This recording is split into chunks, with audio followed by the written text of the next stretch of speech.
नमस्कार दोस्तों, स्वागत है आपका डॉक्टर संजय वेब के यूट्यूब चैनल में। दोस्तों आज मैं doctor Sanjay Sinha, technical analyst working on new web since last 27 years. आज के इस वीडियो में निफ्टी और बैंक निफ्टी के वेरी शॉर्ट टर्म से घटते क्रम में बीएनएसटी और इंट्राडे पॉइंट ऑफ व्यू से हम किस प्लेस पर हैं तथा बीएनएसटी और इंट्राडे पॉइंट ऑफ व्यू से हमारा स्टॉप लॉस क्या होगा तथा इसी को फॉलो करते हुए हम लोग आगे कहाँ तक और कितने समय में जाने की संभावना है, इसी को ध्यान में रख करके न्यू वेव को फॉलो करते हैं। हम लोग आवरली चार्ट में देखने का कोशिश करते हैं। ये हम लोग का निफ्टी का आवरली चार्ट है और इस आवरली चार्ट में देख पा रहा है, जैसा पिछले वीडियो में आप लोग को बताए थे कि हम लोग का वेरी शॉर्ट टर्म में तो हम लोग का ये फोर्थ वेव में है, लेकिन आवरली चार्ट में हम लोग इसको देखते हैं, मतलब वीकली पॉइंट ऑफ व्यू से जैसा कि पिछले वीक में बताए थे उसी को फॉलो करते हैं हम लोग आगे की ओर बढ़ रहे हैं। तो इस वीक में या फिर आने वाले वीक में चूंकि हम लोग का ये आवरली चार्ट है, आवरली चार्ट ये इंडिकेट करता है कि 2 से 5 दिनों में हम लोग का मार्केट क्या होगा। तो जैसा कि आप लोग पिछले वीडियो में बताए थे, यहाँ से जो हमारा राइज हुआ है, ये हमारा वाई वेव कंप्लीट किया था, मतलब जैसा आप लोग को पिछले वीडियो में बताया था डब्ल्यू, एक्स और वाई। और इस तरीके से जो हमारा ये ट्रेंड लाइन के पास हमारा यहाँ फॉर्म हुआ और ये बड़ा ट्रेंड लाइन जो था, जो हमारा ये 0x था, इसको हम लोग का ब्रेक नहीं किया। इसका मतलब है यहाँ से जो फॉल हुआ है, इसी का एक करेक्टिव राइज है और इस करेक्टिव राइज में पूरा करके जो हमारा एक छोटे से WXY में कंप्लीट किया था। चूँकि हमारा यहाँ से यहाँ तक के जो फॉल हुआ था, ये हमारा 7 डेज़ में हुआ था और उसके बाद जो यहाँ से यहाँ राइज़ हुआ है, चूँकि पैटर्न कन्फर्मेशन नहीं किया है, यहाँ पे हमारा जो पैटर्न कन्फर्मेशन का हमारा जो अपर पॉइंट था, इस पॉइंट को हमारा ब्रेक नहीं किया और उसके पहले ही हमारा एक करेक्टिव राइज़ पूरा करके फिर से नीचे कंटिन्यू हो चुका है। अब चूँकि इसको ब्रेक नहीं किया, इसका मतलब ये जो फॉल हुआ है, ये सिंपल यहाँ से जो X से Y हुआ था, इसी करेक्शन का ये करेक्टिव राइज़ है और फिर से ये नीचे कंटिन्यू हो चुका है। चूँकि यहाँ से जो राइज़ हुआ था, ये जो हमारा करेक्टिव राइज़ था, इसको हम लोग देख पा रहे हैं कि यहाँ से भी जो एक करेक्टिव राइज़ हुआ था, जिसका ये 0 पॉइंट था और ये हमारा बी पॉइंट था।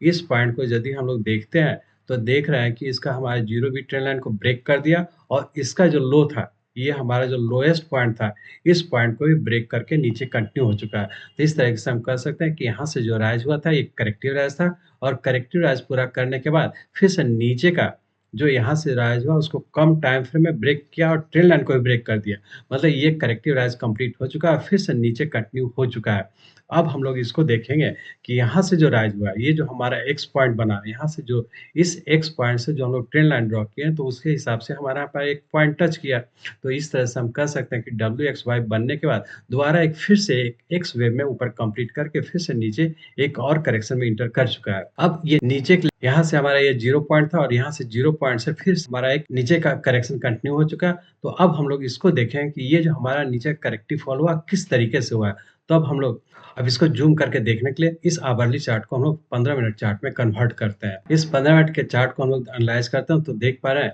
कि यहाँ से यहाँ एक 5 वेव के फॉर्म में नीचे कंटिन्यू किया है। उस 5 वेव का ये हमारा फर्स्ट वेव हो गया, ये हमारा सेकंड वेव हो गया, ये हमारा थर्ड वेव हो गया और ये हमारा फोर्थ, और इस तरीके से हमारा यहाँ एक 5 वेव कंप्लीट हो चुका है और 5 वेव कंप्लीट होकर के एक करेक्टिव राइज में होने की संभावना है। तो अब हम लोग देखें कि यहाँ से जो है यहाँ फॉल हुआ, ये 15 मिनट का फॉल है। इस फॉल के तहत रफली हमारा 3 दिन लग चुका है और इस 3 दिन के दरमियान रफली हमारा 18 घंटा लग चुका है। तो अब बहुत ज़्यादा संभावना है कि इसका एक करेक्टिव राइज में एंटर करने की संभावना है। तो आने वाले 2 से 3 दिन में करेक्टिव राइज के तहत इस फोर्थ वेव तक जाने की संभावना है और बहुत ज़्यादा संभावना है कि एक करेक्टिव राइज होगा। तो अब हम लोग जो ट्रेड करेंगे वो इस पॉइंट ऑफ व्यू से करेंगे कि चूँकि यहाँ से यहाँ हमारा जो फॉल हुआ, ये 5 वेव में कंटिन्यू है, लेकिन बहुत ज़्यादा संभावना है कि ये 5 वेव कंप्लीट करके एक करेक्टिव राइज में रहने की संभावना है, जो आने वाले हो सकता है 1 से 2 दिन तक करेक्टिव राइज में रहेगा और हो सकता है कि ऊपर हम लोग 18,000 से 18,100 तक जाने की संभावना है।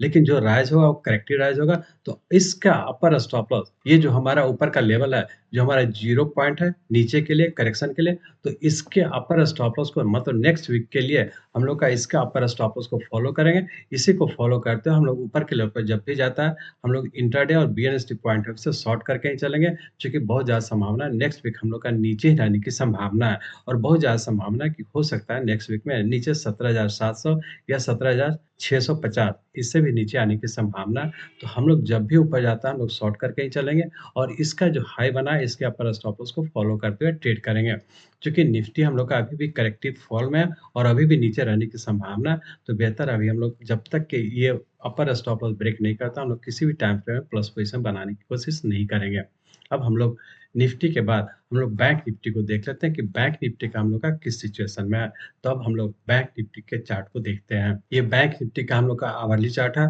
इस बैंक निफ्टी के आवरली चार्ट में देख रहे हैं कि यहाँ से जो फॉल हुआ, ये हम लोग का एक ए, बी और सी के पैटर्न में के नीचे कंप्लीट करके फिर से इसका पूरे के करेक्टिव राइज में एंटर कर चुका है। चूँकि हम लोग का यहाँ पे 0 भी जो ट्रेंड लाइन था, इसको ब्रेक कर चुका है। कम टाइम में ब्रेक किया है, लेकिन इसका जो सेकंड स्टेप है कन्फर्मेशन का, जो यहाँ से हमारा ऊपर जाने का संभावना होना चाहिए, वो नहीं हुआ और फिर से नीचे का कन्फर्म कर चुका है। तो हम ये कह सकते हैं कि यहाँ से इस 0 पॉइंट से जो हमारा नीचे की ओर स्टार्ट हुआ, जो यहाँ पे हमारा एक लार्जर टाइम फ्रेम का ये वेव कंप्लीट किया और यहाँ से एक 3 वेव के फॉर्म में यहाँ पे बी वेव कंप्लीट करके फिर से नीचे कंटिन्यू हो चुका है। तो इस तरह से हम कह सकते हैं कि बैंक निफ्टी आवरली चार्ट में हमारा ए, बी और सी के पैटर्न में नीचे कंटिन्यू हो चुका है। तो चूँकि ये सी के वेव में नीचे कंटिन्यू हो चुका है और यहाँ से जो यहाँ तक राइज़ हुआ था, ये 7 डेज़ में हुआ था और ये भी हमारा 7 डेज़ में हुआ था। तो यदि हम लोग टाइम को एनालाइज़ करते हैं, तो टाइम में देखेंगे चूँकि ये हमारा 7 डेज़ में बना है, बी हमारा 7 डेज़ में बना है, तो बहुत ज़्यादा संभावना है कि सी वेव हमारा कम से कम 7 डेज़ तो नीचे रहने की संभावना है और बहुत ज़्यादा संभावना है कि हो सकता है 2 सप्ताह तक भी नीचे रहने की संभावना है। चूँकि हम उसमें से हम लोग का मात्र अभी 3 दिन ही बीता है, तो जो भी राइज़ होगा वो करेक्टिव राइज़ होगा और करेक्टिव राइज़ में हम लोग ऊपर जाता है। इसका हाई के स्टॉप लॉस को फॉलो करते हुए, मतलब इसके स्टॉप लॉस को मान करके हम लोग ऊपर के लेवल पर शॉर्ट ही करेंगे और जब भी शॉर्ट करते हैं इसके अपर स्टॉप लॉस को फॉलो करेंगे और चूँकि उसके बाद अभी और हम लोग चूँकि अभी 3 दिन ही बीता और अभी कम से कम 4 दिन मतलब 7 दिन मिनिमम रहने की संभावना है और हो सकता है कि 7 से 14 दिन भी रहने की संभावना है, जिसमें मात्र अभी हम लोग का 3 दिन ही बीता है। तो अभी हम लोग जब भी ऊपर राइज़ होता है, हम लोग शॉर्ट ही करके चलेंगे और इसके हाई को स्टॉप लॉस को ध्यान में रखेंगे। अब चूँकि इसको हम लोग यदि 15 मिनट के चार्ट में कन्वर्ट करते हैं, तो इसको हम लोग चेक कर लेते हैं कि कहाँ पे और किस तरीके से नीचे आएगा। तो अब हम लोग कोशिश करेंगे इस पॉइंट को एनालाइज़ करने का कि ये हमारा जो फॉल हुआ, वो किस पैटर्न में हुआ और कहाँ तक और नीचे रहने की संभावना है।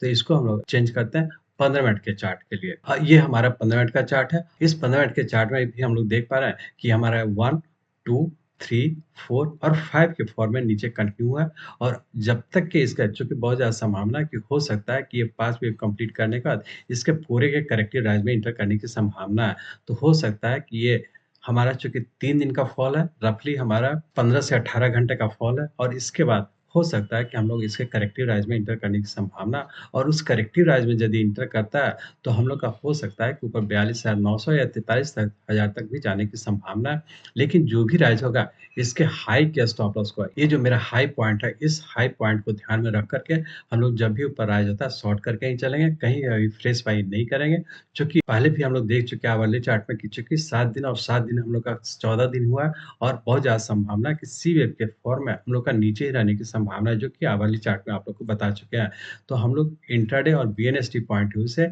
जब भी ऊपर राइज होता है, हम लोग शॉर्ट करके ही चलेंगे, चूँकि करेक्टिव राइज में हो सकता है 43 है या 43,100 यहाँ तक के भी जाने की संभावना है। तो इस पॉइंट पे जब भी जाता है, हम लोग शॉर्ट करके ही चलेंगे। हो सकता है कि ये ऊपर जाने में 1 से 2 दिन भी रहने की संभावना है। तो 1-2 दिन तक करेक्टिव राइज में हम लोग ऊपर शॉर्ट करने का कोशिश करेंगे और जब भी फिर नीचे करेक्टिव राइज पूरा करके नीचे कंटिन्यू होता है, तो हम लोग उसको मानेंगे कि हम लोग का सी वेव की ओर कंटिन्यू है, क्योंकि सी वेव में हम लोग का अभी भी नीचे रहने की संभावना है और भी नीचे जाने की संभावना है। तो यदि हम लोग प्राइस वाइज़ देखें, तो हो सकता है कि हम लोग का इसका रेट वेरी शॉर्ट टर्म मतलब नेक्स्ट वीक में नीचे 41,000 से भी नीचे आने की संभावना है। तो कहीं भी हम लोग फ्रेश बाई करने से बचेंगे। इस तरह से हम कह सकते हैं कि निफ्टी और बैंक निफ्टी दोनों ही अपने वेरी शॉर्ट टर्म के करेक्टिव राइज में हैं ही, लेकिन चूँकि शॉर्ट टर्म और मीडियम टर्म में राइजिंग ट्रेंड में सिर्फ वेरी शॉर्ट टर्म हम लोग करेक्टिव फॉल में हैं और बीएनएसटी मतलब नेक्स्ट वीक के लिए भी हम लोग करेक्टिव फॉल में ही है। तो बेहतर है जो स्टॉप लॉस दिए हैं वीकली पॉइंट ऑफ व्यू से उस स्टॉप लॉस को फॉलो करते हुए ऊपर के लेवल पर हम लोग शॉर्ट करेंगे और नीचे के लेवल पर प्रॉफिट बुक करते हुए एग्जिट होते रहेंगे।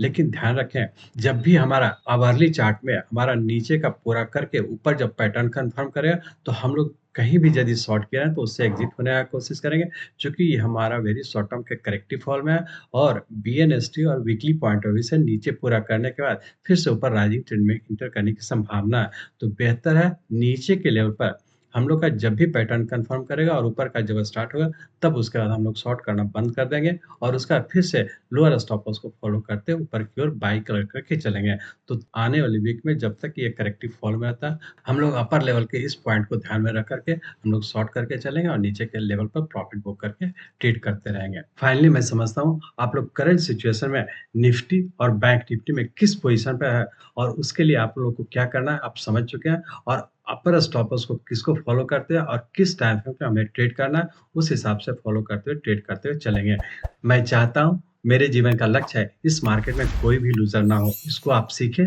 लोगों को सिखाएँ, लोगों को मदद करिए। हमारे साथ जुड़े रहने के लिए, इस वीडियो को ध्यानपूर्वक अटेंड करने के लिए आप लोगों का बहुत-बहुत धन्यवाद।